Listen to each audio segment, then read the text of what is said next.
Radio Simbirtuu.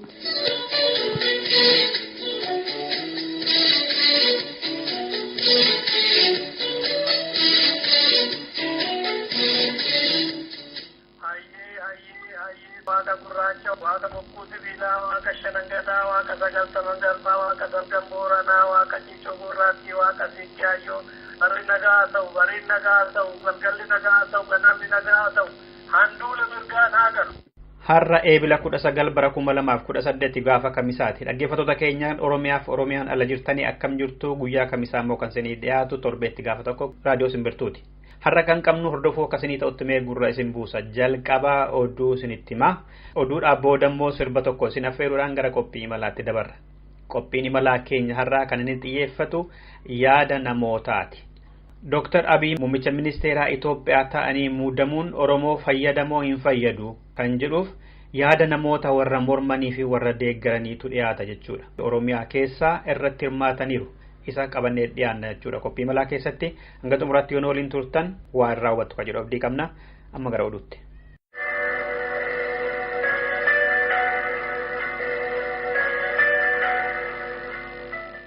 Barattoonni yuunivarsiitii Amboo Roobii Kaleessaa fincila xumura gabrummaa deebisanii kaasanii Amboo fi Awwaarotti. Oduun madda qabatamaa keessaatii Simbirtuu sagaleettiin qaqqabe akka jedhutti yuunivarsiitii Amboo damee Awwaaroo fi damee Walisoo keessattidha. Barattoonni baanii sagaleettiin mormii mootummaa Itoophiyaa irratti kan geessisaa oolan. Ammas Oromoon hidhamaa fi ajjeefamuu hin dhaabbanne wanti kun hatattamaan irraa haa dhaabbatu. Saamtonnii fi hattoonni seerattaa dhiyaatanii kan Oromoo ajjeesanis seeraan gaafatamanii kan jedhan bakka lamaanittuu dhagahamaa ture.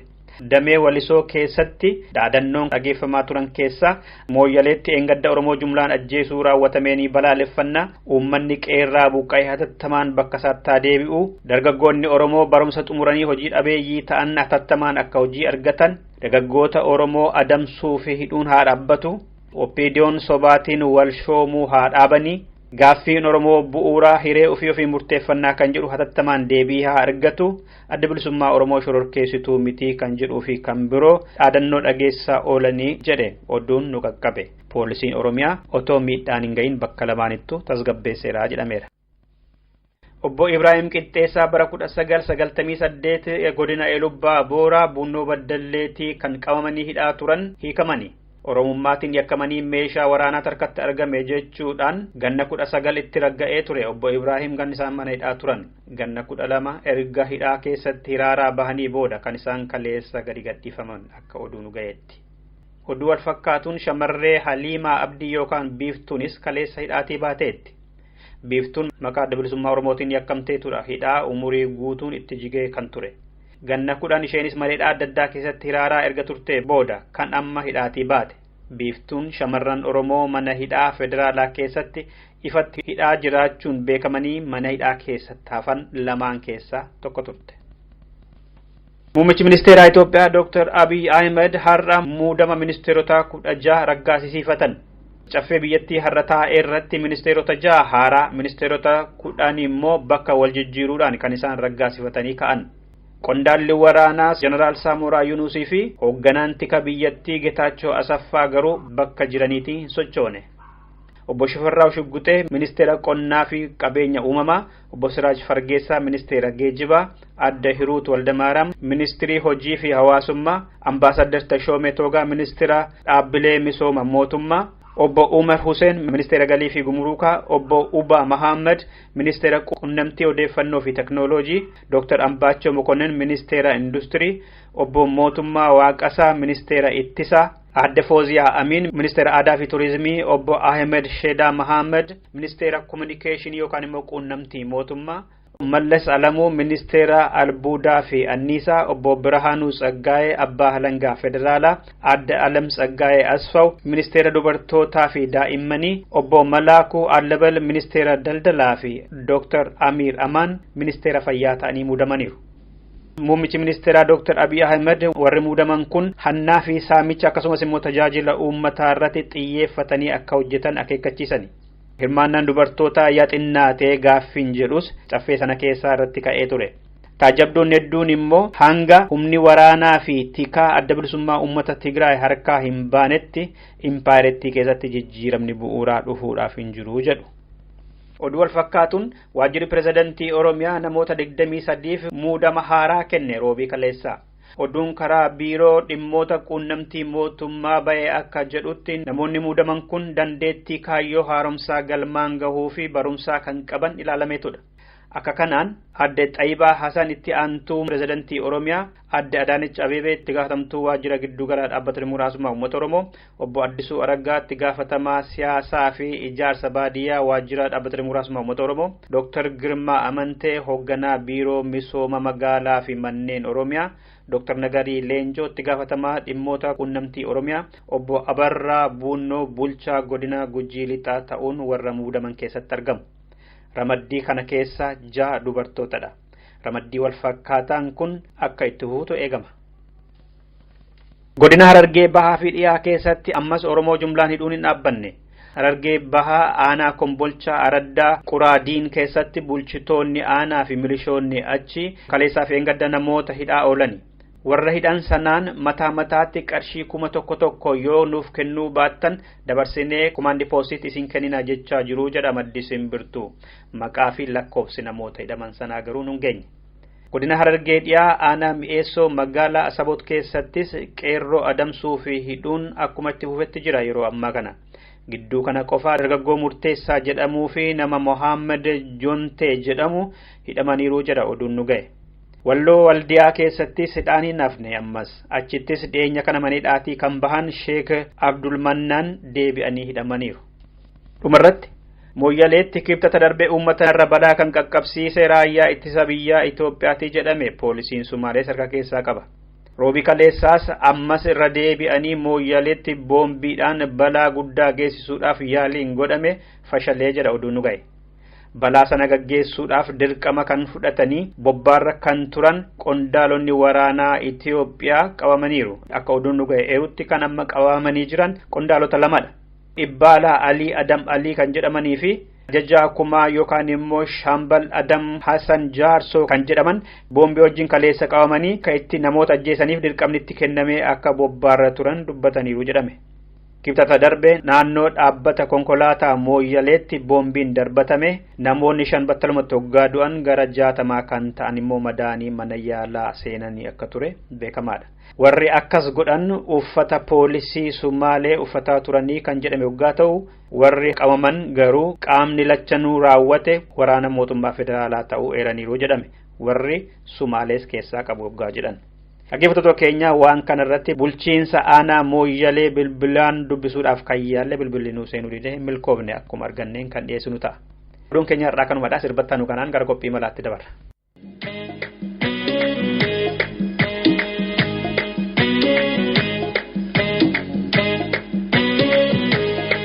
Hey,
manneen barnootaa olaanoo Itoophiyaa keessatti Kaasaa Haayilee yookaan immoo Tewoodiroosii fi Kaasaa Mircaa yookaan immoo Yohaannis kan nugusoota yookaan immoo mootota Itoophiyaa guutuu ta'aniitti barumsi kennama.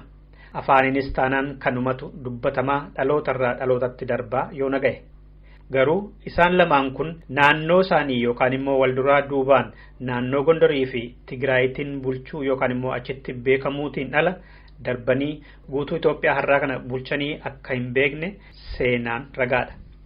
Inumaayyuu yeroo nugusoonni Shawaa fi Tewoodiroos yookaan immoo kan Gondor akkasumas nugusoonni Shawaa fi kan Tigraay yookaan Yohaannis walolaa turan jaarraa 19ffaa keessa Itoophiyaan har'a jedhamtu kun hin turre. Saboonni har'a gara kibba biyyattii jiran kan akka Oromoo fi isaan kaan marti isaanii isaan kanaatiin bulaa hin turre jechuudha kana jechuun. Tewoodiroosii fi Yohaannis erga du'aniitii nugusichi Shawaa Haayile Malakkoota Haayile Sillaasee yookaan immoo boodarra Minilik lammaffaa kan jedhee of moggaase erga of muudeeti kan inni fuulasaa gara kibbaa Itoophiyaa har'aatti naanneffate. Biyya Oromoo fi kaan qawweetiin cabsuun boca biyyattii har'aa kana gara dhuma jaarraa 19ffaatti keessadha kan inni weeraraan tolchuu eegale. Erga inni du'ees ilmi Adaasaa Tafarii Mokonnon yookaan immoo nugusa Haayile Sillaasee kaayyoosaa kana itti fufuudhaan daangaa hanga daangaatti qabatee Itoophiyaa har'aa kana tolche. Isarraa fuudhuun Dargii fi Adda Bilisummaa Uummata Tigraay adda waawuun qawweetiin akkuma warri isaan dura wal duraa duubaan eegaa turan isaan kunis eeganii har'aan ga'ani.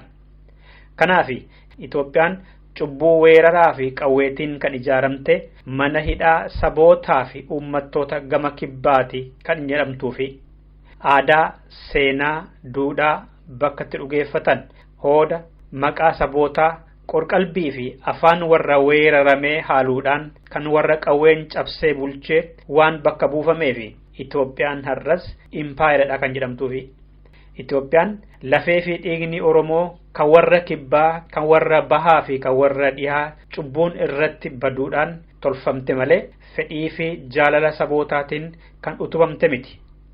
Maqaa Itoophiyaa jedhamuun maqaan biyyootaa fi eenyummaan sabootaa weeraramanii balleessuudhaaf carraaqiin jaarraa tokkoo fi nuusaa taasifame akka ture seenaan waraqaa fi kan namaa jiru hedduu ragaadha. Oromoonni akka nama tokkootti sirnoota weerartuu fi bulchitoota dhufaa darban keessatti hirmaatanii dantaa dhuunfaa isaanii fi sirnoota sanaa tiksuudhaaf kan saba isaanii ajjeesisan karaa agarsiisan hedduudha. Bara Minilik, bara Haayile Sillaasee fi bara Dargii. Sirnoota sana keessatti Oromoota warra gara sirna garboonfataa sanaa guraniin Itoophiyaanota qulqulluu biyyattii ijaaruudhaaf tiksuuf kan du'an jedhuuni warri sirnoota darbe sana leellisan Habashoonni har'as taanaan. Kanaaf Itoophiyaa ijaaruu keessatti Amaara qofa miti Oromoonnis jiruu jedhu. Akka Oromoon isaa waliin turan sun waan dantaa saba Oromoo eeguudhaaf isaa wajjin bahaniitti. Itoophiyaa fi alaabaashii warra Oromoo weeraree sana irratti osoo qabsaa'anii Oromoonni fi saboonni biroo kan kufan hangisaa hin beekamu. Seenaa dhugaa kana achi qabanii warruma gara isaanii goran faarsuun seenaa qulqulluu dubbachuu hin taasisu. Kanadha yeroo ammaa kana qondaalotaa fi sabaa himaaleetiin kan dubbatamaa jiru. Keessaa fi alaan afaan Oromoo fi afaan Amaaraatiin. Gobanaa Daacee, Baalchaa Abbaa Nabsoo, Garasuu Dukii, Haayile Sillaasee, Tafarii Bantii, Mangistuu Alamaaramii fi Tasfaayee Dinqaafaa Oromoodha yookaan immoo gartokkoon dhiiga Oromoo qaban kan sirnoota darban keessatti fiixee aangoorra turan ta'uu seenaatu ragaadha. Hundi isaaniiyyuu garuu sirnoota sana keessatti ofitti boonanii saba isaanii Oromoof kan hojjetan hin turre. Dantaa sirnoota sanaa fi kan mataa isaanii tiffataa turan malee akka seenaan jedhutti. Gannoota 27 darban keessattis taanaan pirezidantoota federaalaa fi Oromiyaa, ministeera waraanaa fi ministeerota garaagaraa ka turan Oromoonni jiru. Isaan kunis sirnuma ammaa kana tiksaa turani malee Oromoo fi Oromiyaa ajjeesuu, hidhuu fi saamsisuurraa hin baraarre jedhamaniitu komatamu bal'inaan. Erga gara torbee sadiitti immoo amma Oromoon gara fiixee aangoo biyyattiitti baheeraa jedhamaa jira. Oromoon sirna adda waawwii keessatti muummicha ministeeraa qabateera. Qabsoon bara dheeraa godhamee addatti immoo bara 2014 irraa kaasee kan taasifameen dhaabbata dimokiraasummaa uummata Oromoo keessaati Dr. Abiy Ahmed muummicha ministeeraa Impaara Itoophiyaa ta'anii adda waa'uutiin muudamanii jiru. Isaanis jijjiirama guddaa fiduuf akka deeman deddeebisanii dhugaa dubbatan dhaga'ama bakkoota garaagaraa wayita deeman. Muummicha ministeeraatti muudamuu Dr. Abiy Ahmed kana namoonni akkatti ilaalaa jiru yeroo ammaa kana. Haasaa isaan godhan irraa kan ka'e warri hunda dura Itoophiyaan haa dursitu jedhan hedduu kan gammadan fakkaatu. Oromoonni gariin aangoon nu harka waanta galeeruuf yoo xiqqaate Dr. Abiy hidhaa saammichaa fi ajjeechaa nurraa xiqqeessuu malu jechuudhaan isaan kan deeggaran torbee lamaan darbe keessa dhaga'amaa ture. Qabsoo qeerroon waanta ol bahaniif hin dagatani jechuudhaan yaada isaanii kana gabbifatu gareen kun. Gariin immoo lakki isaanis akkuma Oromoota sirnoota darban keessa turanii Itoophiyaaf malee gaaffii Oromoo isa bu'uuraa deebisuuf hin deemanii jechuun mormu. Inumaayyuu isaan kun immoo fincila xumura gabrummaa laaffisuullee ni malu jedhuuni sirna kanaaf umurii dheeressuuf jechuudhaan. Yaadota lamaan kanarratti hundaa'uudhaan raadiyoo simbirtuu irratti mee kan mormitanii fi warri deeggartan maaliif akka mormitanii fi akka deeggartan yaada kennadhaa jechuudhaan feesbuukii irratti kibxata eengaddaa beeksisa baafnee turre. Amma yaada namootaa dhiyeessinaa jechuudha. Oromiyaa keessaa fi alarraatii kan irratti hirmaatan jiru. Maaliif akka deeggaranii fi maaliif akka morman kan kennatan jechuudha. Sirba kanaan itti dabarra.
Dura beeksisa sanaa booda namoota Facebook irratti yaada isaanii kennan irraa eegalla. Namni maqaan Facebookii isaanii Siidaa Hamaa jedhamu dubbii guddaan Dr. Abiy Ahmed muummicha ministeeraa ta'uu mormuu fi dhiisuu miti. Oromoon carraa argatee bilisaan isaan hin filanne. Sirna ganna 28 guutuu Oromoo qorqaa baheetu yeroo argachuudhaaf jecha isaan achi kaa'ee jedhaniitu mormu. Namni biraan immoo hanga wayyaaniif fe'amanii deemaniitti bu'aa hin qabanii kan jette immoo Hawwii Mahamud. Namni leenca Oromiyaa Nagaasaa jedhaman immoo amma fedhiin keenya nuuf guutee alaabaan garboonfataa bu'ee alaabaan bilisummaa dhaabbatutti duubatti hin deebinuu jedhani. Maqaan feesbuukii isaanii Waajjiraa Guddataa Bashir namni jedhaman immoo namni Minilik nurratti faarse akkuma Minilikiitti ilaallaa jedhani. Kabiraan immoo tokkoffaa amma wayyaaneen jirtutti dhaabbanni dimokiraasummaa uummata Oromoo ofitti amanamummaadhaan Oromoof bu'aa hin buuftu. Lammaffaa Koloneel Abiy Ahmed Oppiidiyoo keessaa wayyaaneen akka addaatti guddifachuutu isaan irraa mul'ataa waan jiruuf ni mormaa kan jedhan immoo nama feesbuukiin isaanii Galii Abbaaboor jedhamanidha. Namni feesbuukiin isaanii yoomii yaadataa kan jedhaman immoo Dr. Abiy Ahmed akka namni isaan abdate miti. Ammas Oromoon akkuma durii hidhamaa fi du'aa jira jedhani. Namni biraan maqaan feesbuukii isaanii Gumaabaa Saqqaa jedhamu immoo haala ammatti jiraniin muummichi ministeeraa ta'uun Dr. Abiy Ahmed wanta nu fayyadu hin jiru jedhani. Kabiraa namni maqaan feesbuukii isaanii Abdii Borii Gabbataa jedhamu immoo guutummaa guutuutti muudamuu Dr. Abiyyi kana nan deeggara. Sababiin isaas immoo waggaa 150 booda Oromoon aangoon wanta qabataniifidha jedhaniif. Dhaggeeffattoota keenya isaan kun egaa namoota barruudhaan yaada kan kennatan keessaa hanga tokko kan isin dhageessifnedha. Hunda isaaniiyyuu galatoomaa jenna. Mee kanaan gara warra sagaleetiin yaada isaanii kennataniitti dabarra. Dursa Oromiyaa irraati nama muudamuu Dr. Abiyyi Ahmadiin nan deeggara ture kan jedhanirraa haa dhageenyu. Tole muummicha ministeeraa Dr. Abiyyi Ahmad wanni kan sadarkaa deeggaruutti nu keessa tokko yeroo gabaabaa keessatti feesbuukiin gadhiifamuun hidhamtoonni siyaasaa tokko gadhiifamuun waan gaariidha. Qaama hawaasaa garaagaraa waliin marii taa'uunis akka gaariitti ilaalama. Kan biraa wanni akka shakkiitti yookiin akka mormiitti haaromsa raayyaa keessatti geessuu dhiisuun kan kinaatti kan biraa wanni kan kinaatti ilaallee fi rakkoodha jennu dhimma sikuriitii wal qabatee isaas ijaarsan taasisanii kun akkaataa mormiitti ilaalluu fi shakki ilaalluu taasisee jechaadha. Biyya keessaatii gara biyya ambaatti dabarre warra muudamuu Dr. Abiyyi morman keessaa tokko isin dhageessifna. Kanaadaa irraati. Ani Taamiraat Madaan jedhama. Biyya Kanaadaa magaalaa Otawaa irraanii bilbilaa. Dhugaa dubbachuun naa ta'e muudamuu isaanii miti wanti nama dubbachiisu muudamanii maal hojjetudha. Namni tokko murtiitti muudamee jedhamu waan muudameef sana hojjeta. Dhimma muudameef sana hojjeta. Yoo gama Abiy Ahimad ilaalle keessattuu uummati Oromoodhaan gowwoomuu irra hin jiru waan gowwoomu tokkollee qabaachuu hin qabu jechuudha. Maaliif jennaan umurii wayyaaneedhaa dheeressuudhaaf isa amma qabsoo uummata Oromootii fi qabsoo qeerroo bilisummaa Oromootiin wayyaanee duddisee cittee gaggabaa jirtu kana tooftaa uumaniitu wayyaaneen lubbuu dheereffattee saamicha see itti fufti. Saamicha see immoo itti fuftee yakkoota waggaa 27 guutummaa dhiiga ilmaan Oromoodhaan walaasaa turte akkamittiin bifa ittiin jalaa bahu tooftaa godhatte malee Dr. Abiy Ahimad ministeera ta'eedhaaf rakkoo uummata Oromoo hiikama jedhee kan yaadu yoo jiraate dhugaa dubbachuun naa ta'ee nama amala wayyaaneedhaa fi amala OPDOdhaa nama hin beekne naa ta'e maleessa Dr. Abiy Ahimad bakka inni keessaa dhufetti dhaabinni waggaa 27 keessa turetti kan isa nayyamsiisu jechuudha. Keessattuu diyaasporaa keessa warri jiranii akka wanti haaraan tokko uumametti yeroo isaan qabsoo uummata Oromoo kana dabsuudhaa jedhanii yeroo isaanii filmaata wayyaanee keessatti ta'ee bifa addaatti waan ta'e fakkeessanii waan Oromoon faayidaa tokko keessaa argatu fakkeessanii warri dubbatanii keessattuu diyaasporaa kana keessa ni jiranii kun dogoggora guddaadha jechuudha.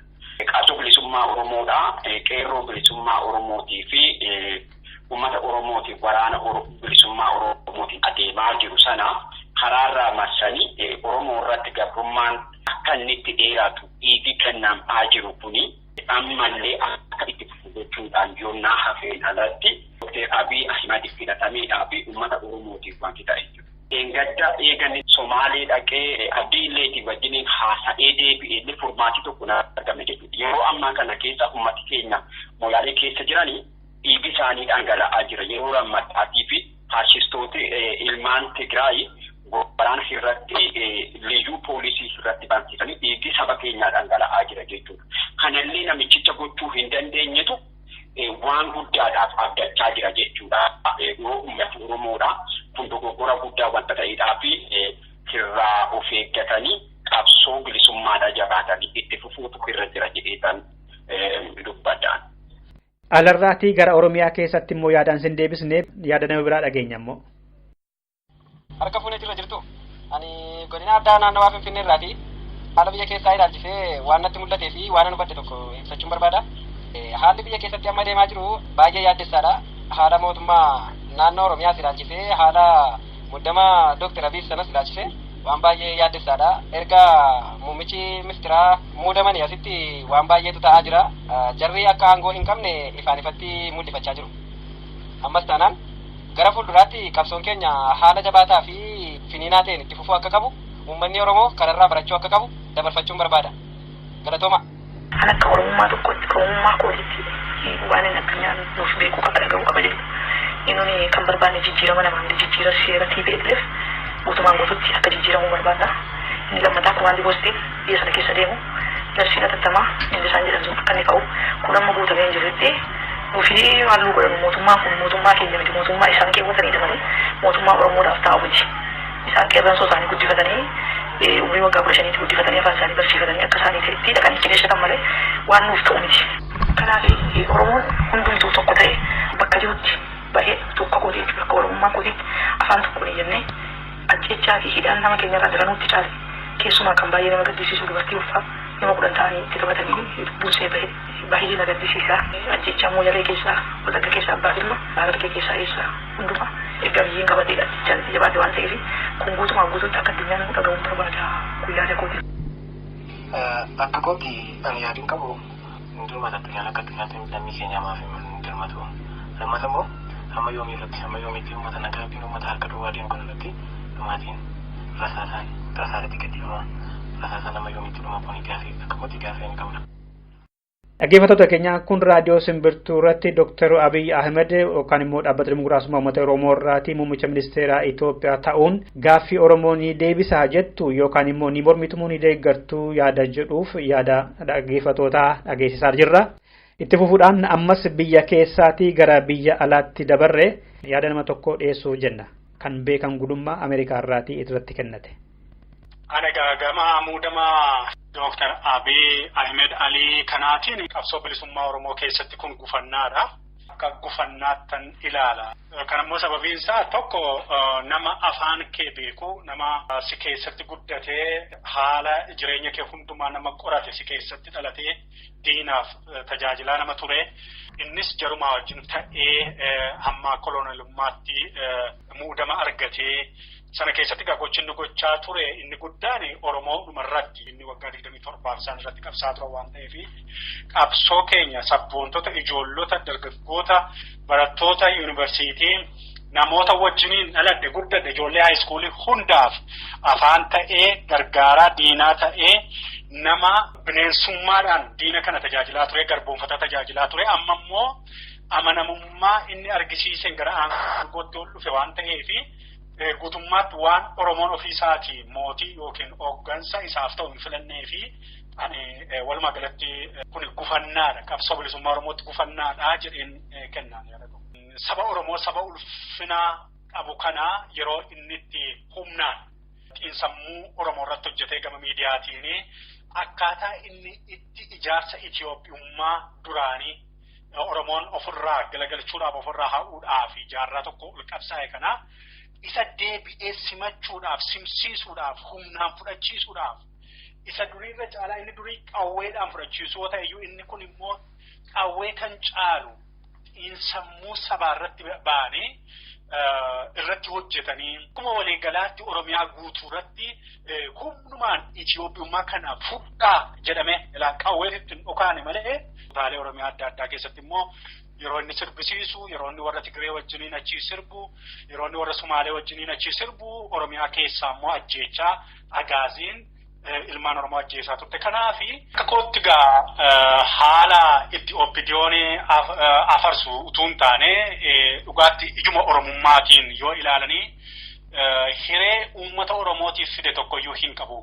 Caalaatti qabsoo bilisummaa Oromoo fincila xumura garbummaa dhaloonni qeerroon bilisummaa Oromoo abaa wajjiniin ta'ee geggeessaa jiru akka gufachiisu yookaan nuyyuu asitti isiniif hin neeranii akka waa dura qabuutti waan dhiyaatee fi akka kanatti waan dhiyeessaniif afaan qabsoo afaan bilisummaa afaan walabummaa fayyadamanii waan as ba'anii fi irra caalaatti gufachiisaniiti wanticha burjaajessanii qabsoo burjaajessanii namoota keessumattuu gara biyya alaa kana keessa jiranis diyaaspooraa keessaa yeroo isaanitti burraakisanii akka waan bilisummaan Oromoo mirkanaa'etti yerootti alaaf keessaa burjaajeffamee kunoo torbanuma lama gidduutti immoo warri kaleessa faarse immoo deebi'ee dhugaattuu egaa erga uummanni keenya dhumaa jira ta'e gatiin qabu jedhanii yerootti gaabbiitti deebi'antu jira. Kanaaf egaa duruma kaasee kan ofii kooti akka dhuunfaatti kan ilaalaa turetti kuni gufannaadha. Gufachiisu burjaajessa yeroo bitannaa wayyaaneen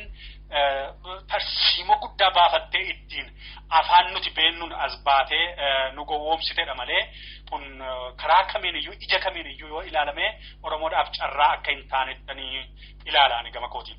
Uummanni Oromoo erguma sirni sun gara aangootti dhufe waggaa 27 kunoo 28ffaa galuuf ka'e kana keessatti inuma hidhamaa inuma ajjeefamaa inni kaan maqaan saayyuu meeqa kan tarreeffamu hunduma hidhaa jira waan ta'eef tokko lamatu social miidiyaadhaan nutti agarsiisuun inni dantaa isaaniitiif kan hiikamedha malee irra caalaatti hiikkaan sun mataan saayyuu tarsiimoodha. Inni immoo karaa kan biraatiin immoo dippiloomaasii gara alaa kana gurra alaa kana bitachuu faranjii kana warra maqaa qaban sana sobdee ija dura gara miidiyaatti fiduun ittiin warra dhiyaa kana gowwoomsachuudhaa fi biyya dimookiraatawaa biyya nagaa biyya tasgabbii biyya manni hidhaa cufame gooneerra kan ittiin jedhu siyaasa sana lallabannaadhaaf malee hidhamaan hiikame keessumattuu quuqamaan Oromoo yookaan maqaa kaleessa shororkeessaa jedhamee Oromummaa isaa qofaaf kan mana hidhaatti darbatame ammayyuu mana hidhaa jira. Mana hidhaatti kan sochoose tokkoyyuu hin jiru. Ana akka kootti jijjiirama argame utuu hin ta'iin irra caalaatti yerootu bitame yeroo isaanitti garbummaan irra tursantu waan bitame natti fakkaata. Sirni sun Itoophiyaamti isaan har'aa Abiy Lammaan faarsaa jiran kuni akka kanatti fakkeessanii gowwoomsaadhaan tooftaa itti hojjetaa turanidha.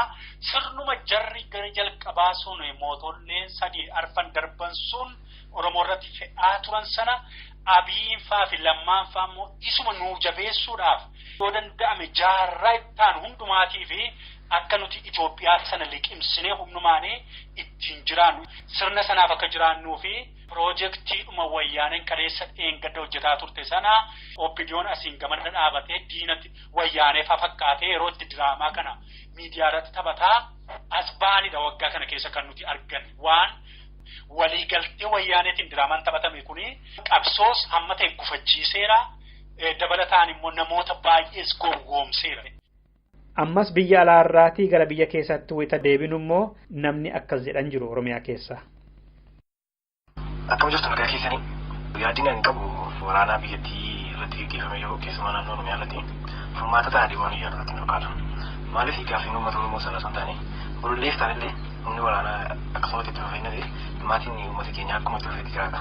Kanaaf iyyuu addunyaan kana beekee gidduu galee humni waraanaa biyyattii irratti labsamee jiru kuni akka inni qabuu fi gaaffiin uummata Oromoo immoo gadi fageenyaan ilaalamee deebii akka inni argatu. Kana yoo ta'e maatiin lammiilee keenyas illee waan daangaa qabatu natti fakkaata. Dhaggeeffattoota keenya namoonni yaada kennatan kana cufa miti waan wal fakkaatuu fi hanqina yeroo irraa kan ka'e isaanuma dhageessan kana qofa hin dhageessifne. Ifaan ifatti namni muudamuu Dr. Abiyyiin hin deeggaraa yookaan immoo abdiirraan qabaa nama jedhu kan yaada isaanuu kenneeru garuu kana feeru hin jiru. Kan deeggartanis ta'e kan mormitan ammas yaada keessan yoo nuun geessan hunda keessaniyyuu keessummeessuudhaaf qophiidha raadiyoon simbirtuu. Mootummaa keessaas taanaan loogii fi mummuruu tokko malee yaada keessan ni keessummeessina kennadha. Warri har'aaf yaada keessan kennattan horaa bulaa ulfaadhaan galata keenyadha. Isin warri nu caqasaa turtanis dhaggeeffattoonni keenya akkasuma galatooma. Qophii keenya har'aa kanumaan xumurreera dhaggeeffattoota keenya sirba kanaan nagaat kan siniin jedhu Andassuu Dulaati.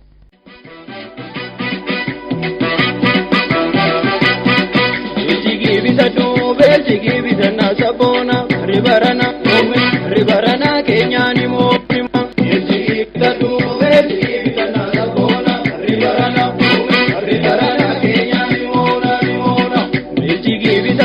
belchiki bisana sabona ribarana kenyani mona belchiki bisana sabona ribarana kenyani mona Disi nuti addunyaan binna yuduree beeka danuu kumaatama qabna yuduree beeka danuu kumaatama qabna disi nuti addunyaan binna yuduree beeka danuu kumaatama qabna yuduree beeka Belchiki bisatu, Belchiki bisatu.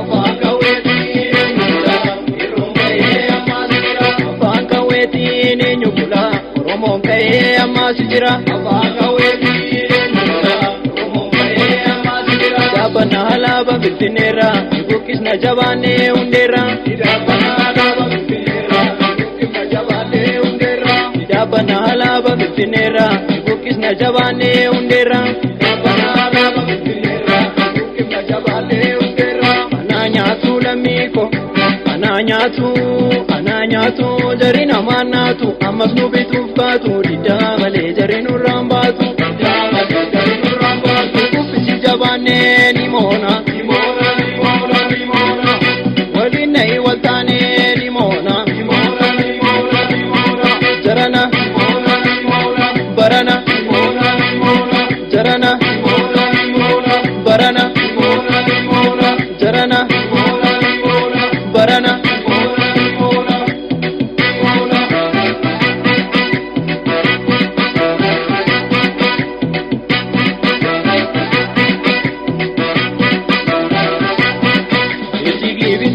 Belchigi bisana sabona ribarana Kenya ni mona Belchigi bisana sabona ribarana Kenya ni mona Belchigi bisana sabona ribarana Kenya ni mona Belchigi bisana sabona ribarana Kenya ni mona DC nuti addunyaa ni binna yuduree beeka danuu kumaatama qabna yuduree beeka danuu kumaatama qabna DC nuti addunyaa ni binna yuduree beeka danuu kumaatama qabna yuduree beeka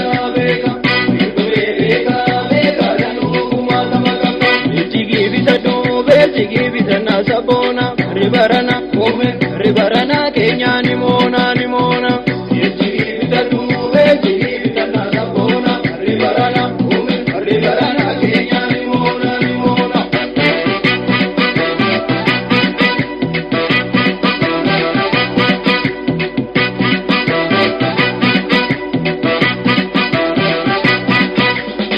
Idane lola ya diro kufisido wiroro idane lola ya jole lisumawani nole idane lola ya jole lisumawani nole idane lola ya jole lisumawani nole idane lola ya jole lisumawani nole makutate ke daloni kaweda arkala toromoni makutate ke daloni kaweda arkala toromoni dunya fagate hakani jabana adiin gurracha kabajeni afaan kaweeni mullu afaan kaweeni salphina malee galtu jarreeni kubbisi jabaannee